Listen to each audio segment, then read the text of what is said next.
All right, hey guys. So I am not on my obviously I'm not on my video right now because it's like late at night and I look like the Crypt Keeper, so you guys get to see the presentation and not me. I'm also not Miss Raymond, just in case you guys didn't know that. So today we're going to talk about early colonial America, and I do have this PowerPoint set up for you guys to where you can look at it through Schoology. So you'll have this video that goes to the PowerPoint. You'll also have the PowerPoint for yourselves, and you also have the English colonial comparison chart, which I'll show you guys in the video following this one. All right, so let's get started. All right, so we've talked about exploring the Americas in the New World. We've talked about the Native Americans who lived in South America, the Aztecs, Mayans, the Incas. We talked about the Native American regions in North America. And we've talked a little bit about the explorers and the conquistadors who came over and started claiming the land for themselves. All right. So early 1600s, the British, French, Spanish, and Dutch strived to colonize North America and establish early colonies. So the Pilgrims hit Plymouth in 1620. Jamestown, Virginia came about in 1607. This is what we talked about in that big PowerPoint last week. Late 16th century England. So in England, you have this huge fight that goes against, that is the British versus the Spanish. And the Spanish Armada, which is in this time period, Spain was kind of like the main power. It was the big power source of Europe. And for the British to come through and defeat the Spanish Armada, that was huge. It was such a big deal. And it's how Great Britain became known as the naval power in the area. You also have the Protestant Reformation, which we've talked about. So you have a lot of people wanting to leave for a lot of different reasons. So 1585 to 1590, you have the Roanoke Colony, which is AKA the Lost Colony, which is the first English settlement. So I was wrong on my dates in that last video. It wasn't 1619, it was a little bit before. In 1584, Queen Elizabeth gave Sir Walter Raleigh, here he is, the right to claim land in North America. Queen Elizabeth here, who is one of King Henry's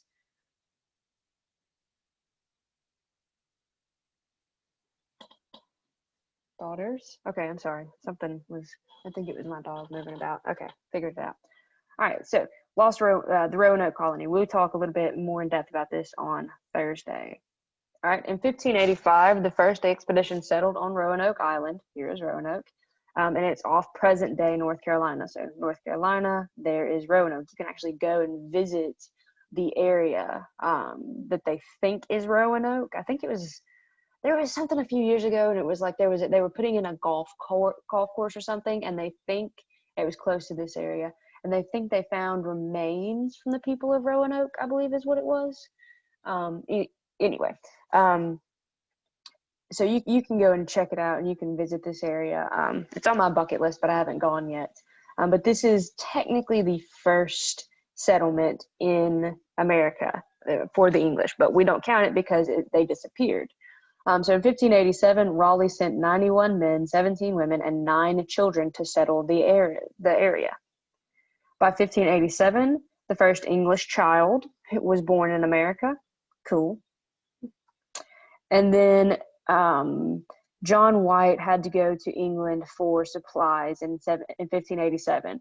He ran into delay after delay after delay. Like this dude was gone for 3 years because they hit storms. He had some kind of financial falling out. He couldn't get the supplies that he needed. And then there was a delay in him leaving and heading back out. Like I think he had like left and then had to come back or something along those lines. So it was like every single thing possible that could go wrong went wrong. And he ends up not coming back until 1590. So 3 years later, he comes to find, and the entire colony is deserted. And the only thing they find is Croatoan, which is written on a tree. Let me see. Yeah. Okay. So there are a whole bunch of different theories about what happened at Roanoke. I will give you guys the link to the video that we will be watching on Roanoke, and we will technically be playing a game. Or no, we don't do it. We don't play the game. We play the game for Jamestown. I'm just kidding. I'm sorry. But we'll look into this a lot more on Thursday/Friday, whichever day you're on. Okay, so England tries again in 1607, and this is when they're actually going to be successful. So Virginia Company, which is a joint stock company, was established in which investors bought shares. So the king would give the right to settlers to come over and take over this land, and they would be able to go and look for gold and trade and fish and furs and all of that like the French had done and saw a lot of success with. And a joint stock company is where you're basically buying into you're essentially buying into a company. They're paying you to come over and settle this area, and you get a return from that, and then you send back money across the way. So it's supposed to be you both making money because you're both taking the risk and going across the country, but only one person really goes, or going across the sea, sorry. So you end up with Jamestown, which is the first permanent American colony. In 1607, I wish you could see that. Well, you guys can see the actual PowerPoint. So in 1607, 144 settlers came to Virginia on 3 different trips, and they settled in the Chesapeake Bay, which is still prominent. You can still go and check out Jamestown. It's actually very cool. I'll see if there's actually a virtual tour of it. I'll link that to the bottom. That would be pretty cool. Let me make a note for myself.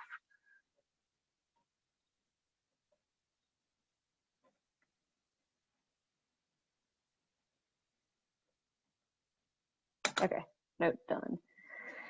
Noted. All right, so instead of finding riches in this area, though, they suffered from starvation and disease. So it was almost the second failed colony. Many of the settlers weren't used to hard work. They preferred to search for gold. And as they searched for gold, they kind of shot themselves in the foot because they didn't work to get the colony up and running. So you get Captain John Smith. We think about Pocahontas, you think about John Smith, and I'm not gonna be the person that like hits on Disney. So I'm gonna keep that as my that's still my personal thing. I don't want her to be with anybody but John Smith, but I digress. Okay, back to focus. Okay. The colony survives thanks to the guidance of Captain John Smith and help from the Powhatan natives. He said that if you did not work, you did not get to eat. And because of that, everybody started pitching in, and Jamestown survives. So in the winter of 1609 and 1610, Jamestown has what's called the starving time. This is where tension between the settlers and the Powhatan grew, and the Powhatan stopped helping them find food. So a whole bunch of people died. A lot of people died in confrontations with the natives, and a lot of people died from just absolute starvation. So yet again, you see a struggle with Jamestown. Captain Smith was saved by Pocahontas, and she later married John Rolfe, but we don't actually think about or talk about the second Pocahontas movie. We only think about this one because it's the better. Change my mind. So you have tensions that start to be relieved at this point between the Powhatans and Jamestown, and because of that, and because of the relationship between Pocahontas and John Rolfe, he's able to introduce tobacco to the colony, and that's what's going to really set Jamestown off. And it's a valuable crop, and it's going to help the colony thrive because tobacco could be taken back and sold to Europe, and Europe could then turn around and sell it to all of the other countries in Europe, and also over into the Far East, which would be China. Well, China at this point. We'll leave it at that, to the Far East. By 1619, that's where 1619 came from. I knew that there was something relevant about that. The people created the House of Burgesses, and this is the very first democratically elected government in America. The people are going to elect the Burgesses, which is another word for representatives, and they're going to be there to make legislature, to make laws, and to make sure that those laws are followed. And here is the House of Burgesses.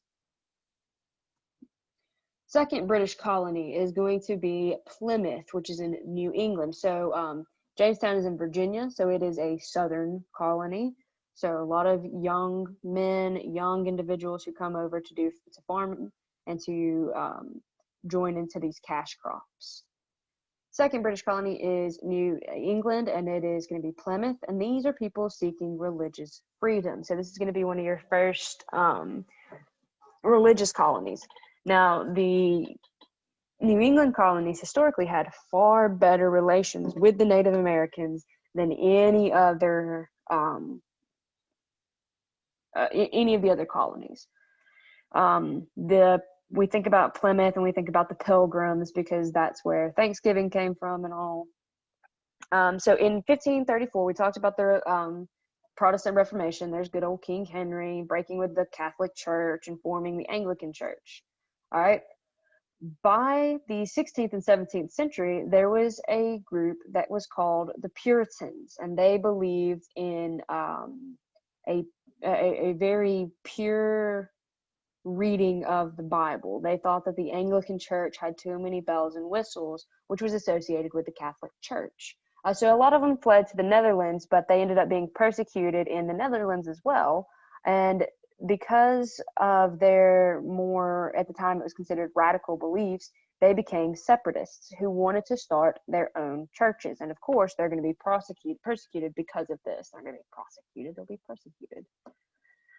So they all, a large portion of them hop on a boat called the Mayflower, and in 1620, they leave for America, and these are the Pilgrims. So think about your black shoes, your buckles, your hats, the dorky suits, all of it, that's the Pilgrims, and there's the Mayflower. They are going to land in Cape Cod, which is going to be Massachusetts. They have permission to settle there, to settle down in Virginia, but they landed here and they said, you know what, we kind of like this place. When they landed here, they decided to settle in Plymouth, and they decided that they needed to have a set of rules before they ever got off the boat. And that's how we get the Mayflower Compact, which is it's while they're still on board, they sign this document. Every single passenger has to sign it. They promised to obey, not that they had to sign it, but they were encouraged to sign it, and you had a whole bunch of them that did.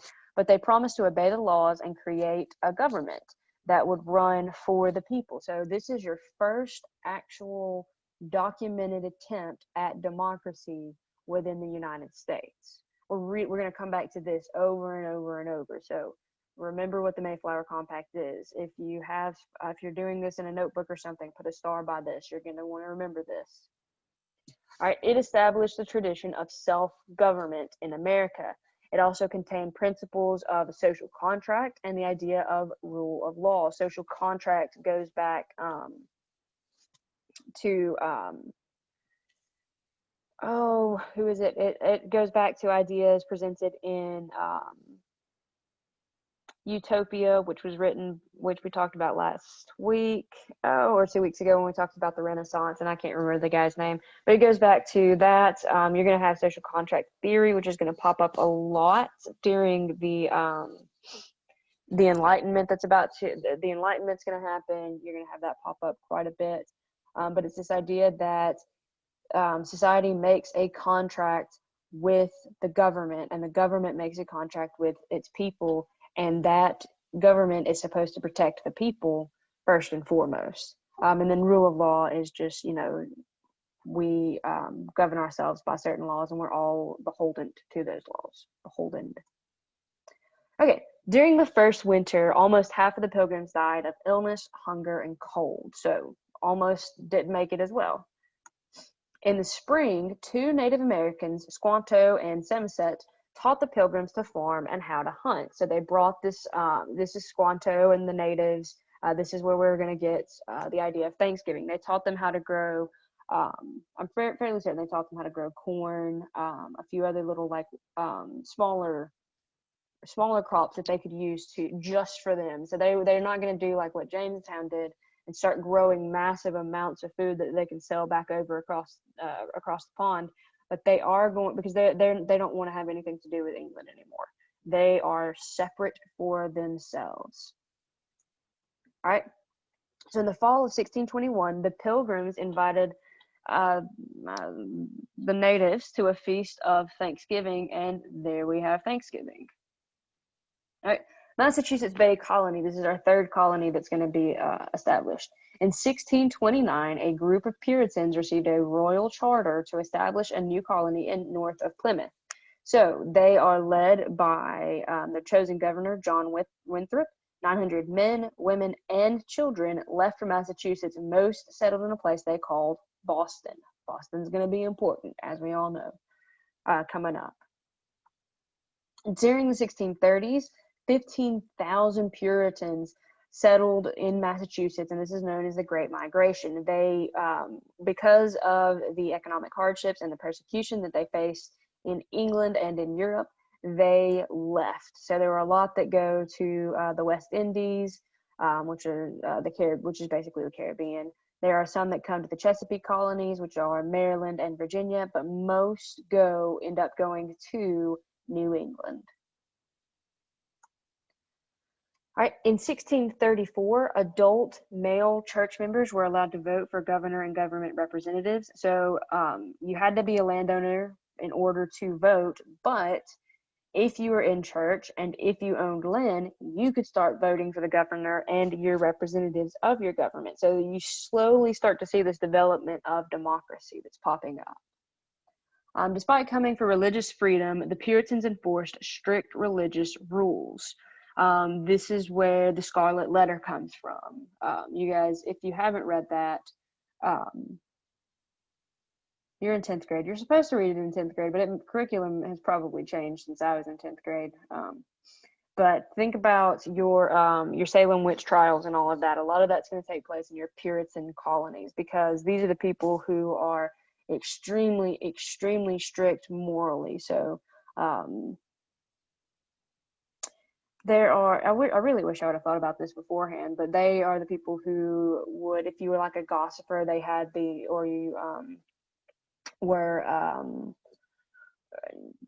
spreading false rumors or something along those lines, they had these really like crazy looking masks that they would put on you, and they would basically like shame you, and it would be like a gag in this terrifying looking mask that was meant to degrade you and to tell everybody, hey, you're a terrible person. There's also, this is such a terrible, terrible example. Oh, but here we go down the Game of Thrones path. There is I'm not going to go into depth, but there is a scene in one of them where an individual is forced to is shamed, and you have the stupid shame bell. I remember when that came out. My husband and all of his friends have the shame bell app on their phone now, and anytime anybody does something stupid, or just when they want to be stupid, they play with that phone app. But I digress. Anyway, I'm telling you, I can't do this late at night. I should not be allowed to be teaching at 11 o'clock in the evening. Anyway, so they are extremely strict. That's very important, because they are Puritans. They do believe in strict reading of the Bible. 1636, Minister Thomas Hooker led his congregation to the Connecticut River Valley. He and his followers were a part of the Massachusetts Bay Area. They didn't like how Winthrop and the other Puritan leaders ran the colony, so they left, and they're going to form Connecticut. That's why Massachusetts and Connecticut are so close to each other. In 1639, Fundamental Orders of Connecticut, America's first written constitution, organized a plan for representative government. So here is the very, very first. So you had the Mayflower Compact, which is kind of like a precursor to this document. It's the Fundamental Orders of Connecticut, and it's going to be their laws, how their government works, and how you elect officials for their government. It's really revolutionary for them. Okay, this is how we're going to get to Rhode Island. So in 1636, banished from Massachusetts for his religious belief, Roger Williams founded the town of Providence, which is later going to become part of Rhode Island. You can still go to Providence. All right. In 1637, Williams is joined by other religiously persecuted settlers like Anne Hutchinson, who was persecuted for her religious beliefs. And Rhode Island's going to become this kind of like little small area for people who are too outspoken or who have religious views different from that of the Puritans. It becomes a safe place for dissenters. All right, here we have New Hampshire. 1638, John Wheelwright is going to lead a group of dissidents from Massachusetts to Exeter in New Hampshire. They're going to sign the Exeter Compact, which is similar to the Mayflower Compact. So you see, as you go, you see more and more documents like this of people agreeing to be beholden to one another, that they are going to follow this pact. They're going to create laws. They're going to follow the laws, and they are going to be responsible for themselves. And you really see that most prominently in these New England colonies. You're going to see it a little bit in the middle colonies as well, but it's very, very prominent in these New England colonies up north, where you have these religious figures, religious groups, and these people who are coming over to live here. They knew from the get-go that they were going to be here for the rest of their lives, that they had made the trip and this is where they wanted to be. So they made these social contracts so that they could say that they could have rule of law. Okay, so additional colonies: New York, New Jersey, Pennsylvania, and Maryland.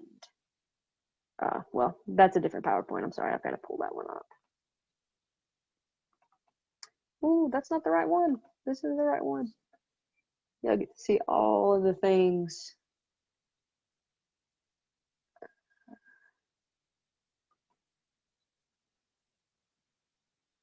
That's just the same thing. Here's that. Okay. This is what we're going to do on Thursday, Friday, right there, that Jamestown thing. Okay, here we go. Sorry, we are so close to being done, and we are not going to take nearly as long for these as we did for the others. So New York, New Jersey, Pennsylvania, Delaware, Maryland, Carolina, and Georgia. Carolina is going to be divided later on. Okay, we don't need to do these because here's a good timeline for when you guys do your assignment. I might come and check this out. Okay, New Netherlands and New Amsterdam. The Dutch are going to settle in New York. So the Dutch, that's what I was telling you guys last week when we talked about the English. The Dutch and the English kind of mingle in together.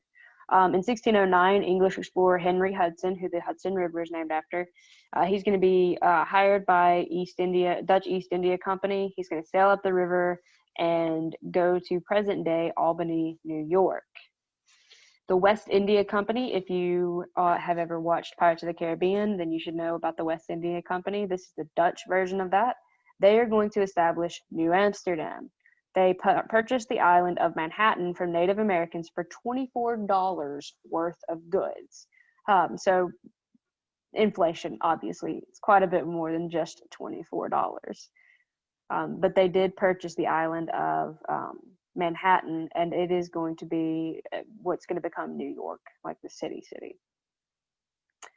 Dutch established New Amsterdam, Manhattan as a port. Their West India Company offered free land to anyone who would bring 50 settlers because they wanted to settle the area. They wanted to make it their own.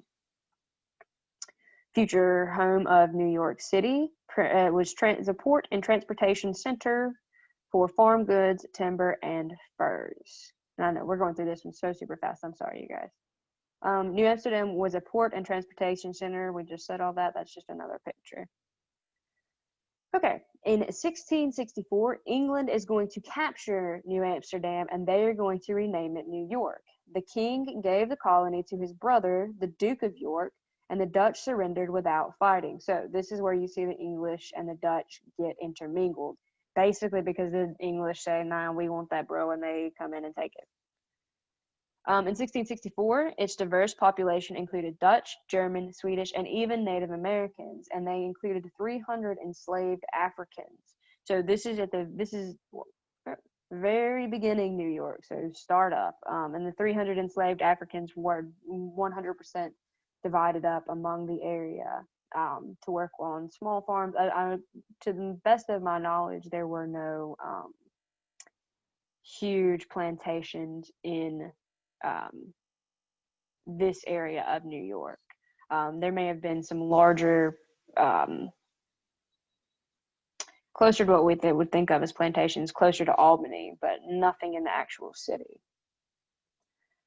So now we get to New Jersey. In 1664, the Duke of York gave Lord Berkeley and Sir Carteret land between the Hudson and Delaware rivers. Here is New Jersey. It's going to attract settlers. New Jersey offered land, freedom of religion, a representative assembly, and a trial by jury. We've seen people offer land, we've seen people offer freedom of religion, but the representative assembly and a trial by jury are new. So these are new and evolving ideas that are eventually going to make their way into Pennsylvania, Massachusetts, and into Philadelphia and all when we start to see the movement towards the Revolution. 1680, Pennsylvania, you have William Penn, Quaker Oats, English Quaker, Middle Colony. He's going to be granted land. This land stretched from the Delaware River and was granted to settle a debt with the king owed to Penn's family. So he's a Quaker, and the Quakers were persecuted in England as well as America. They were peaceful people. They believed in peace and staying out of war, staying out of just about everything. They wanted they wanted people to be as kind as possible and to be as just, I guess, hands off is the best way to say it. William Penn wanted the new colony to provide religious freedom, so he supervised the building of Philadelphia. He established good relations with the natives. They're pacifists. They're anti-war. That's the word I was trying to think of. It's the pacifists. And this is where the idea of the city of brotherly love, it should be on here somewhere, but I'm not actually seeing it. But this is why it's called the city of brotherly love, because it's they're Quakers who settled the area. Pennsylvania, Penn promoted his colony throughout Europe, and by 1683, you had 3,000 English, Welsh, Irish, Dutch, and German settlers. Not all are happy with Penn's rule, though. Delaware is going to become a part of southern Pennsylvania that had originally been settled by Sweden. There's the Swedish flag. The Swedish built for Christina in 1638 in present-day Wilmington, Delaware. So here's the Swedish area. All right, Sweden's colonies first taken over by the Dutch and then by the English, because let's be honest, Sweden is not what you think of when you think of military power. So Dutch come in, take over, and then because England was taking over this entire area, they kicked the Dutch out. Penn allowed these southern colonies to form their own government and to act as a separate colony called Delaware.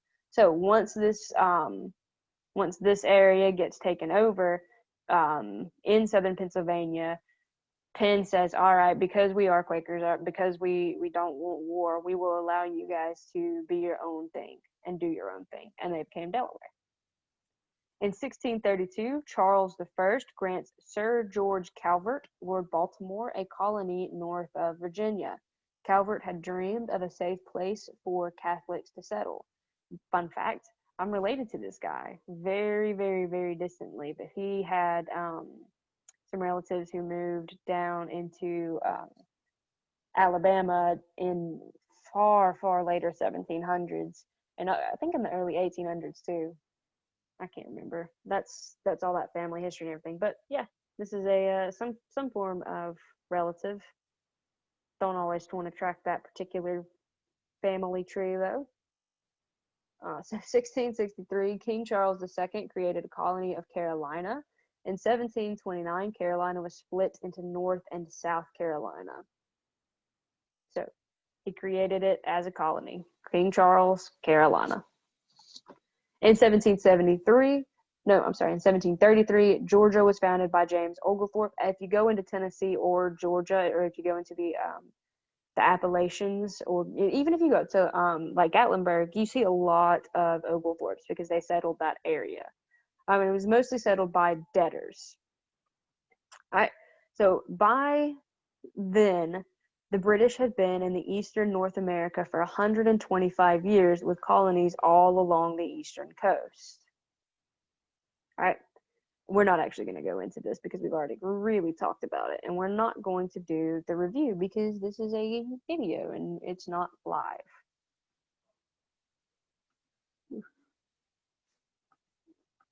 All right, there we go. All right, that is everything. There we go. Let me, well, I guess I don't have to stop the share because it's all the things. All right, so hopefully you have made it to the end of this video. I do apologize for it being so long, but I am going to cut it here and I will do another video right fast, which shows you how to do the colonial comparison sheet. So you guys have a good morning, afternoon, evening, whatever time it is that you are watching this, and I'll see you guys later.